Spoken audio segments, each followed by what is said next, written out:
In the ever-shifting sands of Las Vegas, where fortunes are made and lost in the blink of an eye, there lies a plot of land that has been the stage for a saga as dramatic and unpredictable as the city itself. This is the story of the Fountainbleau Las Vegas, a tale woven with ambition, setbacks, and the relentless pursuit of opulence in the desert. It's a narrative that begins, not with the roll of dice or the turn of a card, but with the nostalgic chime of slot machines ringing in the desert in the 1940s. My name is Steven, I'm not leaving Las Vegas, and this is an NLLV documentary of the Fountainbleau Las Vegas.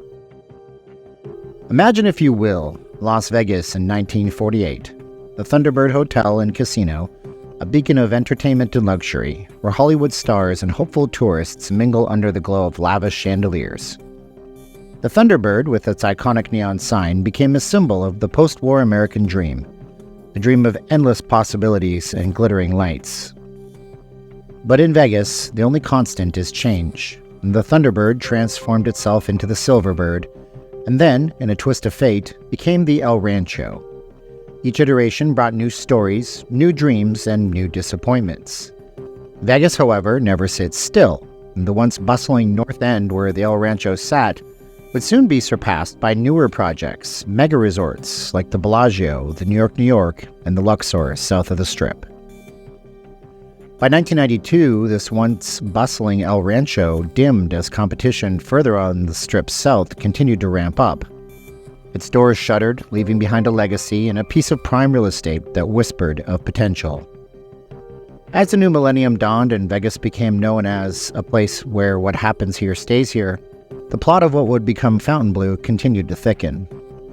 Turnberry Associates, visionaries with a grand plan, purchased the land for $45 million, dreaming of a London-themed resort, replete with an entire Ferris wheel. But dreams often collide with reality. The massive economic downturn following the September 11th attacks and its effects on the tourist industry turned their plans to dust, and the land continued to remain dormant, sleeping giant amidst the bustling Strip. Fast forward to 2005. Vegas is in the grip of the largest expansion in the city's young history. Luxury is the new hook, and Fountainbleau Resorts, co-founded by the ambitious Jeff Soffer, stepped quickly onto the scene. They envisioned a towering oasis of luxury, a sister property to the iconic Fontainebleau Miami Beach. The Las Vegas version being a glittering jewel in the desert, complete with a sprawling casino, gourmet restaurants, a state-of-the-art theater, and a spa that rivaled that of the fabled Blue Lagoon in Iceland. Construction began in 2007 with the promise of a grand opening in 2009. The Fountainbleau Las Vegas was poised to redefine luxury on the Strip. As the tower climbed skyward, reaching 68 stories, it became the largest building in Nevada not named the Stratosphere. But as the saying goes, the bigger they are, the harder they fall, and fall it did. And speaking of growing bigger, did you know that this channel is nearly larger than the channel for the largest daily newspaper in all of Nevada? So if you like this video, subscribe now and help us pass the Las Vegas Review-Journal in total subscribers. I promise you that you'll come out on top if you do. However, Fountainbleau suddenly found itself embroiled in a financial maelstrom. The property was hit with a devastating blow when the banks, which had been financing the construction, abruptly cut off their funding. This move was not just a setback, it was a crisis that threatened the very completion of the entire project. The towering structure, which was meant to be a symbol of luxury and innovation, became a stark reminder of the project's precarious situation.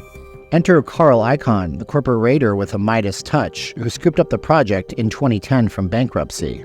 You may remember old Carl, the corporate raider, from how he essentially, in our opinion, destroyed the Prim Outlet Center. And check out the other video on this channel after this. Carl did what a corporate raider did, purchasing the multi-billion-dollar project from bankruptcy for a mere $136 million, liquidating the already purchased furniture and selling it to downtown Las Vegas hotels. He would eventually make $1 billion from his investment, but even the Midas touch at the time couldn't turn the situation to gold immediately. The Fountainbleau remained a sleeping giant, waiting for its moment to shine. And as the project sat dormant, its steel frame taunting visitors to the city of what could have been, a new contender to finish the troubled project entered the picture. But with a new owner came a new name, a new vibe, and a new set of problems. The transformation of the Fountainbleau Las Vegas into the Drew is a fascinating chapter in the property's storied history, marked by ambition and a vision to reinvent and rejuvenate the unfinished project. This rebranding was more than just a change of name. It symbolized a fresh start and a new direction for the beleaguered project. Now, the name The Drew was chosen as a tribute to the late son of Steve Witkoff, the CEO of the Witkoff Group. Andrew Witkoff, who went by the nickname Drew, had passed away in 2011. Naming the project after him was a deeply personal decision for Steve Witkoff, infusing the project with a sense of legacy and emotional significance. It was a way to honor his son's memory while also breathing new life into a project that had faced numerous challenges. The Drew Las Vegas was envisioned to be a mixed-use development, blending the luxury of high-end hotels with the convenience and amenities of residential spaces. However, the journey of the Drew, much like its predecessor, was not without its challenges. The global COVID-19 pandemic brought unforeseeable difficulties, leading to a halt in construction and a reassessment of the project's future. But like a phoenix, the Fountainbleau Las Vegas is destined to rise. In 2021, Soffer and his ownership group reclaimed their brainchild, partnering with Koch Real Estate Investments. The project, reborn and rebranded once again as Fountainbleau Las Vegas, resumed construction with ambitious plans at the time to open in 2023. And while many in the city snickered at the prospect, the opening is now indeed set for December 2023, promising to finally unveil the luxury that has been over a decade long in the making. This is more than a story of concrete and steel. It's a saga of resilience, a testament to the unyielding spirit of Las Vegas.